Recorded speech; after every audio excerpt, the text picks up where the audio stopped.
Well, it's that time again. Another time for me to say cheerio to my loaner bike, which I've had for the last 3 months, and another extremely windy day, which I seem to be getting plenty of right now. So I'm just going to dive right in and let you know what I think of this thing. So I've only managed to do 2,140 miles on this bike. I was really hoping to get more miles than that done, but what with various things, life getting in the way, big very expensive home renovation project going on right now, but yeah, just over 2,000 miles. It's better than nothing, isn't it?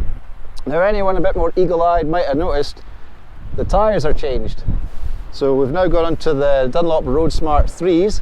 I got through the first set of tyres, it was 1,998 miles. Back tyre was shot, front tyre had a smidge left.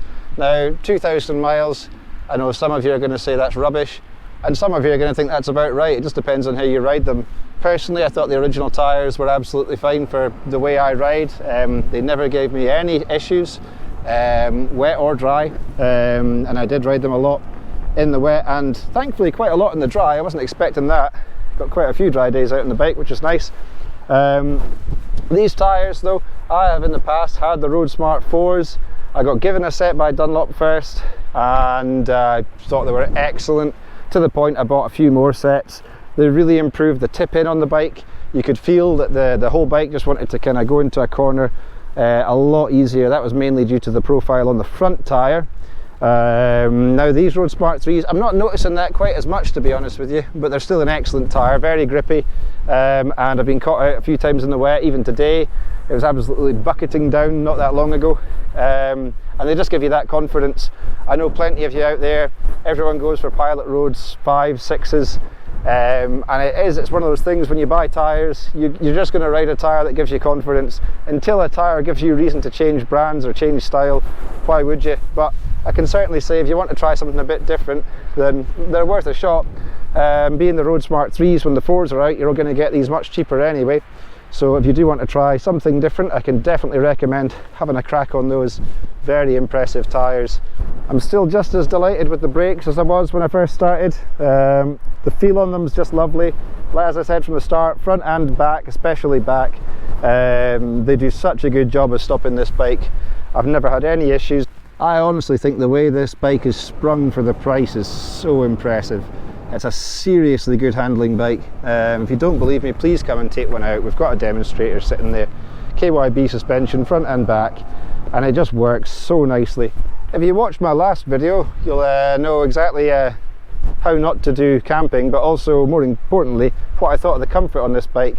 Now, as I said in that video, 160 miles before I started to feel any kind of discomfort from the seat, and 300 miles in a day, which for me, I mean, my comfort zone is pretty much 250. The most I've ever done in a day is probably 350. I was very, very surprised at just how comfy this was, and like I say, I had barely any sleep the next day, riding down to my friend's house or riding down to Loch Goilhead, and I was still nice and comfy. Good news. Is it a touring bike? No, it's definitely not a touring bike. This little seat, it does have luggage loops underneath it. I was using a Kriega system, and that had its own kind of strap system, and it worked fine. It did the job, but yeah, certainly if you're planning on doing lots of touring all the time, as you'd expect, get the V-Strom 800, get something a bit more suitable for that. But it can do it. You can strap all your stuff on it and off you pop. If you're only going to use it a couple of times a year, then it's ample. And when you get to the fun little twisty roads when you're out there, it's worth it. You know, it's great fun. It's cheaper than a V-Strom as well, so you've got to bear that in mind. If you've only got room in the garage for one bike, then it will do the job just fine. It's not like you've got a sports bike with a razor blade for a rear seat that you can't fit anything to. There's actually there's enough room there to make it work, that's for sure. Another thing I find really interesting though is the seat to peg on this. Now the seat to peg is for a lot of people a very important thing, myself included. I've got a really, well, I had a really dodgy knee. I even said that in the first video I did with this bike.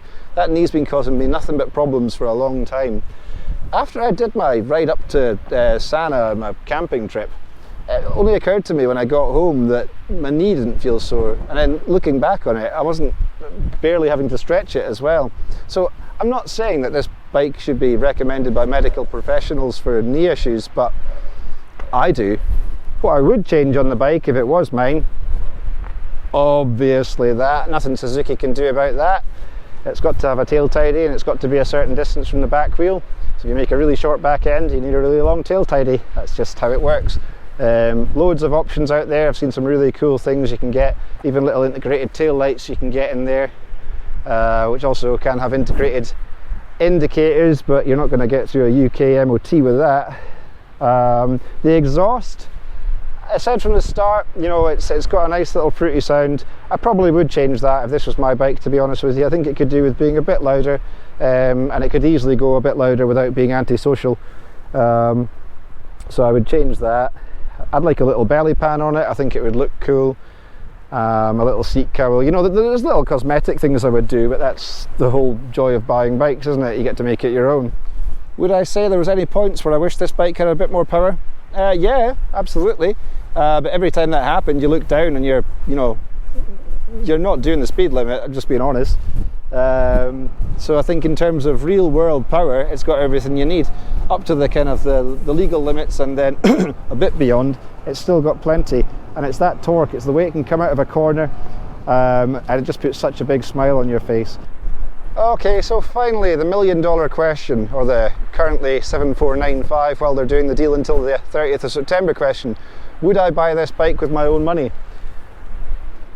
Honestly, if it wasn't for the fact that I'm currently, you know, getting the house done up and I'm quite a few quid down on that, I probably would. But there's a bigger reason. There's one big reason why I probably wouldn't buy this actual bike now, and it's this.